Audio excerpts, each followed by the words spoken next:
Am I speaking to Greenard? Yeah, you're speaking to Greenard. Oh, I'm very glad to hear from you. My name is Jessica. Okay. Yeah, and I am a music promoter. I'm here in Kampala. Okay. Yeah, I came from the United States. I come from Chicago.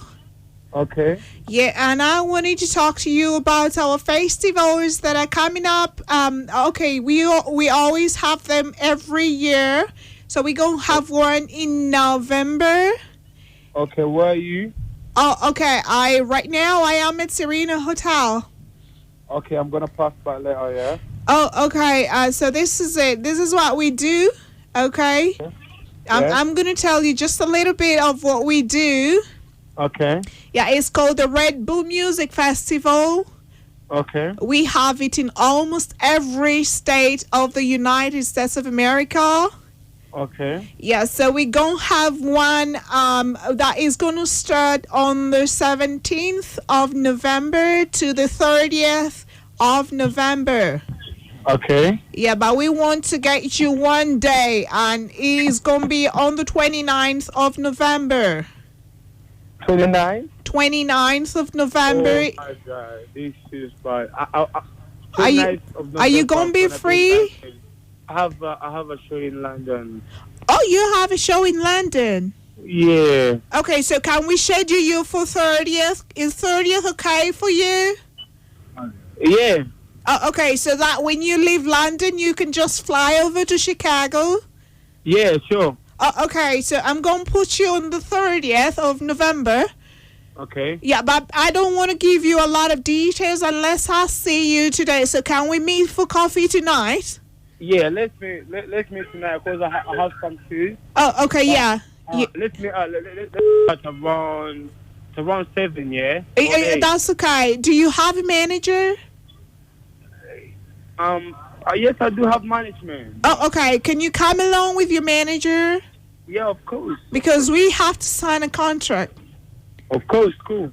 Okay, so but before I got offline, the person that recommended you is Ugandan, and I work with him. He's right here with me in office. He's called Dennis. Can you speak to him, please? It's all right. Okay. All right. Go ready. Why so? Who go about it? Do lunch. Onyola oluzungu. Wanje? Oluzungu majengo olunyola. Ezeni muka. Why not mind is attending another problem? Yeah. Great.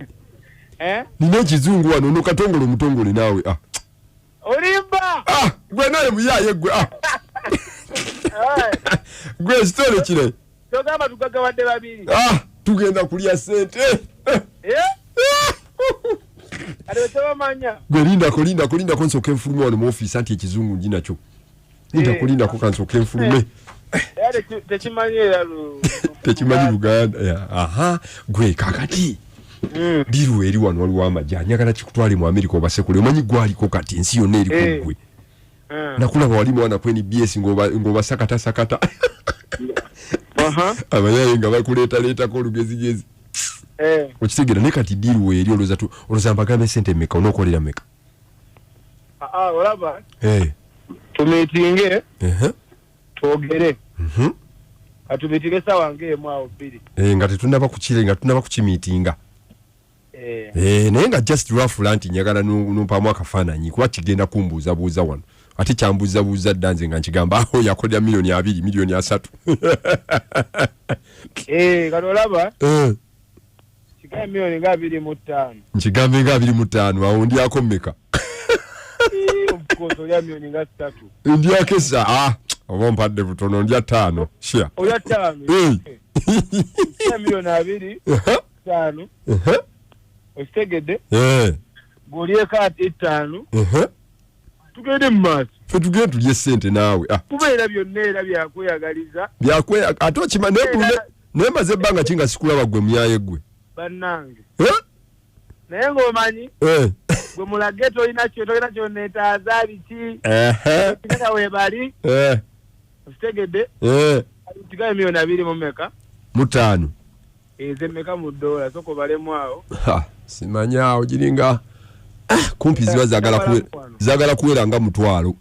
Era nga kanana kintu awo kasavu kanana kakati kinti akiri kimu gwe oyinza ogenderera London iwa kikazi kyo kiri mwana kimagi ate gwe n'oloberayo n'olerabira okujja ate katolaba byonna tubikoleko kuba ngenda beera London 29 stage of November ati nve London bwenti kukolera ku visa yange ebikiyo stegera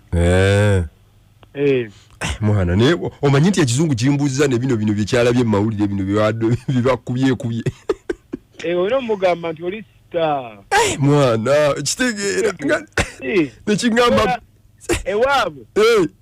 ewaabwe nikimina asobola okufumbirwa omusajja just for news kyogamba kannawe oliyo just for news ate abaye bagamba ekikazi kyakuwasa ekyeranda nebanda bekampala bannange bwe babaki awo baveeko basiru kati kano kagashumba ati sitayiro ki bro tuli ku business nkiteka business yayiseemu dda gwe kyolina omumanya zijust nyakubuuza kagashumba lwaki tekapuwa sitayiro naawe kana kajja kwonoonera ebintu ako kana tekagenda kwonoona kubaka kagashumba bro gwe kakati nze ngenda kukwasaganya ekintu kategeka meeting sawe mungenda kuba naye gwe beera bubezi stede kubanga kyolina okumanya kiri kimu oli ku BTFM ekintabuli ky'omuziki ndi wano ne sali oyagadde sente naye gwe gulunedi yali akuwa milioni 25 naawe obadde ki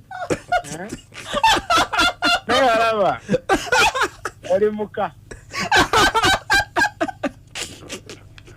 gagulunedi oyaga milioni 25 nzompeeko 3 nzolaba olira wano nzolaba ezo sente ntono nnyo okitegeera grenade nze nkulaba oye nayo genda sente eyo muka mukwongeremu nabo munyongeremu annyafu madam mbuuzaako ku mwami oyo Hi, Grenade. How you doing, my dear?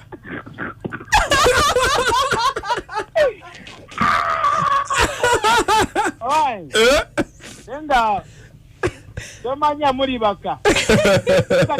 Tukuyina. Magi mukyala wange. Era yosira gashumba byonna bazanya. Nenga ekiri ensonga eriwo nti brand. Yeah, she's a brand. Yeah.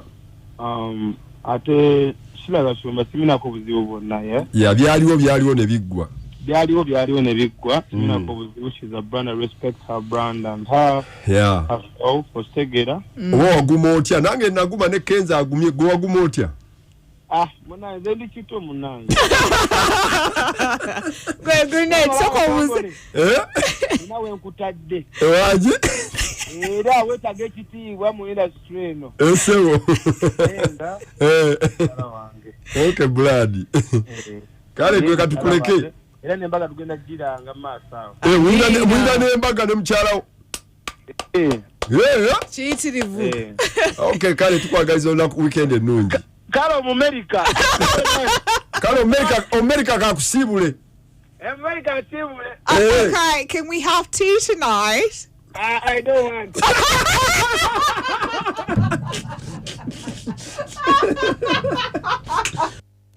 Kubiti fama woka wekisisinkana ekintu ng'ekyo omwana nize okuva wawire mukabya